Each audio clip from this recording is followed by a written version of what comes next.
I'm Corey Taylor, and I am the healthy one, and she's the crazy one. Oh yeah, and we're both that? happy together. We'll just let the show go. Wait a minute. No, y'all got me dancing before the thing. It was y'all bad. just wait and watch the end credits. I just did it. You ain't see it? I did it real fast. Okay, well, today we got a new topic. We always got new topics, but we got a topic today that I know is serious, so I'm not going to try to cut up. Yeah. Why don't you introduce it? Because I already we're going to talk about suicide, right? Because that is a very prevalent problem in our society. It's become really even a bigger problem since social media has entered into our everyday lives. Wow. Hey, listen, I know... But some of my favorite people have committed suicide. Anthony Bourdain last year and Kate Spade. But I'm going to let you go ahead and talk because I usually make fun and crack a lot of jokes, but it's really a serious subject. Well, when we think of social media, it's like, why has that impacted us? Well, doesn't everybody look like they have the perfect face, the perfect family, the perfect reason to exist? Right. Well, people that have felt broken and hurt and have had a history of depression or anxiety or abuse or trauma, they start feeling a chemical called helplessness. It's actually, isn't that a neat name for a chemical? It's actually called helplessness. Wait a minute, you said it's a chemical called helplessness? Yeah. Oh, it's I didn't actually, know that. yeah. It don't have a scientific name? That's what they call it.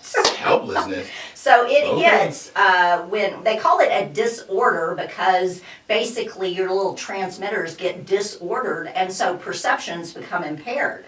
And during times of impairment, when a person gets that helpless chemical, they start feeling worthless. And then they don't feel like they can do anything about it. So one of the number one contributors to suicide is where a person feels like they're a burden on family or society. Ooh, you know what? I'm just going to give a little bit of the Kool-Aid here. I've dealt with suicidal thoughts before. And if somebody out there is listening to this video and you are dealing with suicidal thoughts or dealing with depression for a very, very long time, seek help because it's not an easy thing to deal with. And I remember when I was working at this group home years ago, this kid came to me and they said, I want to kill myself. And I was a young practitioner working with young people and I didn't know any better. And so I talked to the kid for around 10, 15 minutes, maybe 20.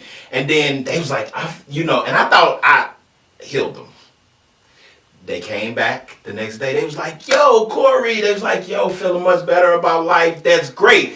And I went and I was patting myself on the back. And then the therapist for the agency said, are you serious?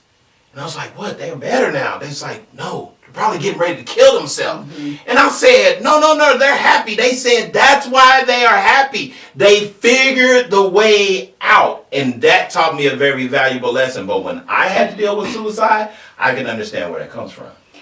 So when a person feels helpless and then they come up with the conclusion and they have a plan of action and it's like all of a sudden they feel this great relief that, I figured this out. This comes to an end and I can do this. So a lot of people misinterpret when somebody's been saying, I just want to die. I just don't want to live anymore. Yes. Life is not worth living. I want to check out. It would be better if I wasn't here. Everybody could live without me. People don't necessarily think they're serious, and that really impacts people when the person gets their resolve and they actually appear happy, they start giving things away, they start doing things with people, and all of a sudden that's their closure, that's their ending of their story, and so they're ready to do the deed, and everybody else thinks they're just ready to go on with life. And I think it's another thing that we have to think about is that when they do go down that road and they start telling people that they are, they are unhappy, they want to kill themselves, when people don't take them serious,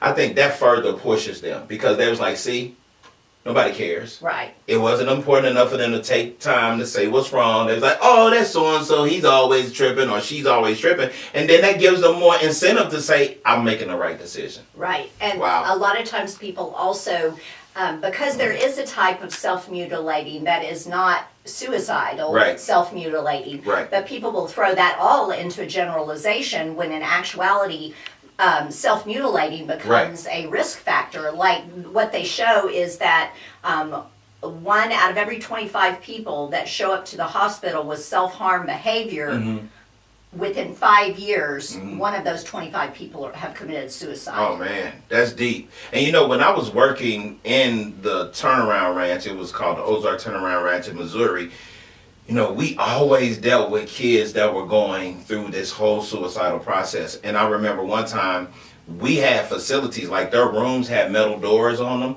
And so if they became suicidal, you know what we had to do? We had to take everything out of their room. We had to leave them in there just with the mattress. The mattress couldn't have springs in it because what was crazy, to back up what you said, one young lady though, we had the desk that you couldn't even pick up. She had no fingernails. She wanted out so bad. So I kept looking in the room and she, in no bed in there, just a mattress, and she kept hiding behind the desk. And I was like, what is going on? And then I finally said, hey, we need to go in this room. Her fingers were bleeding. She had took the formica from up under the desk and was slitting her wrist trying to kill herself. And she was like, I just want out. And I'm like trying to talk to her. And finally, you know what we had to do? We had to, I think is it called Stadol? We had to give her a shot in her butt. You know, we had to hold her down and give her a shot so she could calm down so somebody could talk to her, because if we let her go, she was going to kill herself. Like, period. She was determined. So there is a certain determination when a person... I'd see. Interesting factor, I don't know if anybody realizes this, but you do see a genetic component of it. So people who have family members that committed suicide, they are actually at higher risk. So there's some area of the brain that lends itself to that repetition of, I guess, coping mechanism. I guess that's your ultimate coping mechanism, is to end your life. Okay. So now they see that that's one of the risk factors, that if somebody in your family is a suicidal type person, then it means that maybe there are more of you all that are suicidal in your family. It's got a higher okay, risk. I was like, what in the world? Yeah, I got it now. So you saying if you got the trait of suicide, like alcoholism, you may be predisposed to having the same trait as somebody in your family that did it. I buy that. My mom, which we'll talk about one day again, but she was always depressed. And for years, I never dealt with depression. And I used to say to my mom, as this whole spiritual thing, yo, the Lord, you need not to be depressed. And I didn't understand that depression was really based on chemicals and all kind of stuff like that. And I can only imagine that there were times that my mom wanted to kill herself, but we couldn't see it. You know what I mean? We couldn't see it because we thought, okay, she's just tripping. Yeah, well, unfortunately, a lot of times religion and its well-meaning purposes has confused. Sometimes that's a demon, or sometimes it's lack of faith, or they've plugged these anecdotal ideas because they don't really understand this biochemistry, the science between how our brain works. It works, but they'll take blood pressure medicine, but to take an antidepressant, it's like, no, you've just got to have enough faith. You know what? I'm glad you said that, because there was, and I don't know who the dude was, but there was a dude on the internet, and he's famous, African American dude,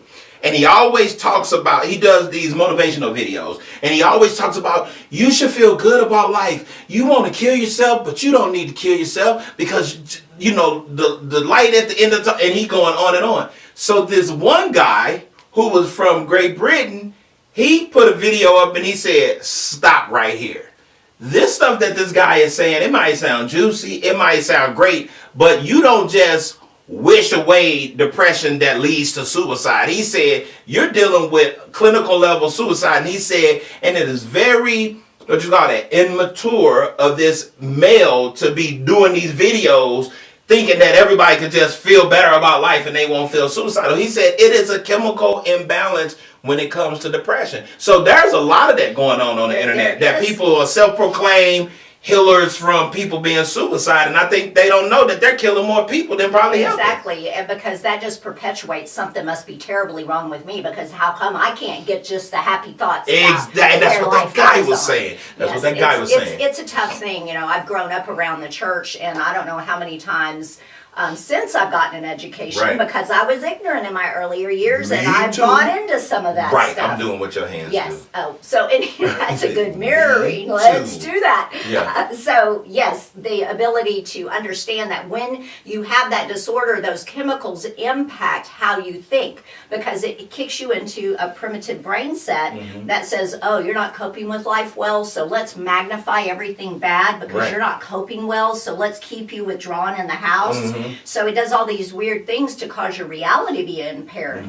And yes, there's things that are living lifestyle things that can change some of those chemicals, but if it's too bad, like we do a survey that shows mild, moderate, severe anxiety and depression. And so moderate, you can usually shift. Mild and moderate, you can shift, which is lifestyle changes. But when they have severe, then I always give them the option, we'll try this for a week or two, but if it's too bad, we probably need to look at you getting on some medication. But you're talking about clinical depression, Yes. like deeper levels. Yes. Not just situational. Yes. Because I didn't know that I dealt with clinical depression, because that's like, I don't want to be around nobody. I don't want to get out of the bed. And it's not just a 1 day or 2 day. It's going to last a couple of weeks, maybe months. And that's not a good time to be alone. Yes, that's It's one not of the a good time to things. be alone. When we have them sign a no harm contract, if someone has been talking about wanting to die, and I'll be like, do you have a plan and intent? Right. And they'll be like, well, I sort of do. I said, right at this moment. Well, no. I said, well, let's do a no harm contract. So in the no harm contract, they have to sign a contract that says, I will not be alone for the next 24 hours. If I have any thoughts of harming myself in any way, or hurting myself in any way, then I will call a support person or drive myself or have someone drive me to the emergency room to go into treatment. So the signed contract, generally, I've always had good success with that, because that gives the person an understanding that I care enough to hold them accountable for their life, and that sometimes I will bring family members in, depending on their age, to make sure that the family members know to take care of them, because there is that really important time period where thoughts are so distorted and impaired. We think of psychosis as just, seeing things and hearing things, but psychosis is really an impaired reality. Oh yeah, definitely. And you know what? And I shared this with you before, but I'll share this with people. Speaking of religion, I remember I was at a church one time, and then life started getting real bad, and I didn't go to church for a while, and my wife called the pastor of that church, and I didn't even know it. And she was like, you need to come check on him, because he doesn't talk about suicide, but he's suicidal. Well, guess what? The pastor never came, because he told her later on, 3 months later, when we met, he said, I didn't take it serious. He was going to be okay. Now, I was okay. But as a spiritual leader, I think, and he's supposed to be like a father to me, he should have came and checked on me, because what if I wouldn't have been okay? What if I would have checked out? Then what? And so when we talk about people that are not professionals in dealing with people with suicide, I would tell everybody and encourage them, go find professionals that know about therapy. Don't just sit around and let your friends or families or even some clergy people that are not educated in this field to say, oh, just pray, take, a couple of pills, not a couple of pills, but say a couple of prayers and you'll be okay. You may not be. Yes. Go see a professional. And when someone's suicidal, a lot of times they have high risk taking behaviors. So because they're at a point where they really don't care about their life, they don't feel like they're valuable, they'll drink a lot, they'll take a lot of medicine, or they'll drive recklessly. They just want to end it haphazardly. They don't care, they're haphazard. Yes. Maybe they don't want to do it themselves, but they'll just be like, there. I'm just going to let life do it. And Yep. if you see family members or friends acting in these unusual ways, and they're higher risk, or if they have a history of abuse, neglect, feelings of disempowerment, they've done multiple body piercings, they self-mutilate, all of those are higher indicators for risk factors for thinking, and had a family member commit suicide. Those are all high risk factors. So you need to be able to sit down with them, actually ask them, are you thinking about killing yourself? If they say yes, then be like, we need to go get you some help. Yes. I don't to last another day with you like this, because it's when they're alone with their own thoughts, that's when they do it. And that is the darkest time. When you are alone. When I was dealing with clinical depression, I couldn't wait till my kids came home or my wife or somebody come home, because here's the thing. You want to get out of the bed, but you don't have it in you. You rationalize why you don't need to get out of the bed.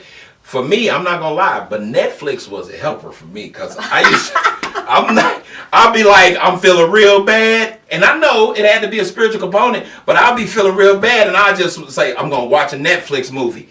I'll start laughing, then I forget about it. So thanks Netflix. That is one shameless plug. I derailed myself. Well, remember we talked in one of the other series about you being able to jumpstart some of your own good chemicals. Yes. So laughter is one of those things. Well, it sure helped me, Netflix. Yeah, in the Bible where it says laughter is like medicine. Yes. It is. It can have its own little elevating factors. So yeah, you inadvertently did something that was very medically sound. She's even called me before. She was like, "You're laying down, aren't you?"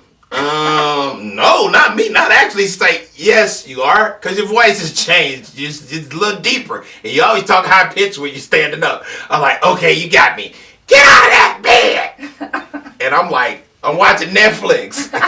No, but seriously, you'd be paralyzed. Yes. When you're dealing with clinical depression, you're paralyzed. It's a paralyzing event for sure. And you don't have sane thoughts. Yes. So one of the things that I wanted to wrap up with is one of the deals we offer in our practice that I think is anecdotal is that we always help people find a purpose and a belief that they exist for a reason. Every bad story, every bad event that happened to them can be written into a story that is helpful to humanity at large and to give them empathy. Right. But I do refer to physicians when I need to, and we do what we need to do to keep people on the road of life and not death. And so basically, in a nutshell, you're saying you help people do things that are cathartic, that's going to help them get from jumpstart, get them out of that. Absolutely. And for me, it was at one time, it was writing, and that's how I wrote 2 books. If people don't know the truth about it, I was in bad places in my life, and I was like, I just need to talk to somebody. I couldn't talk to anybody,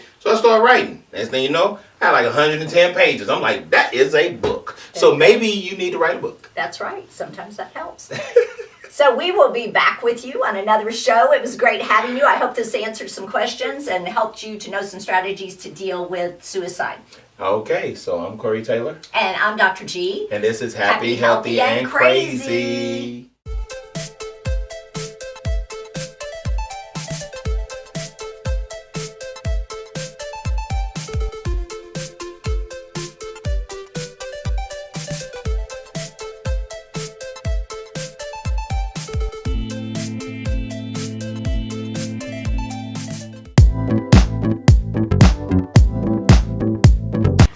Put my phone up here so I could see myself.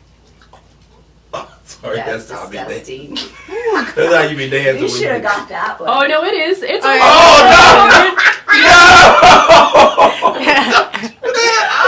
And it's sad because both of ours is recording. That's nasty. All right, let's go. That was nasty.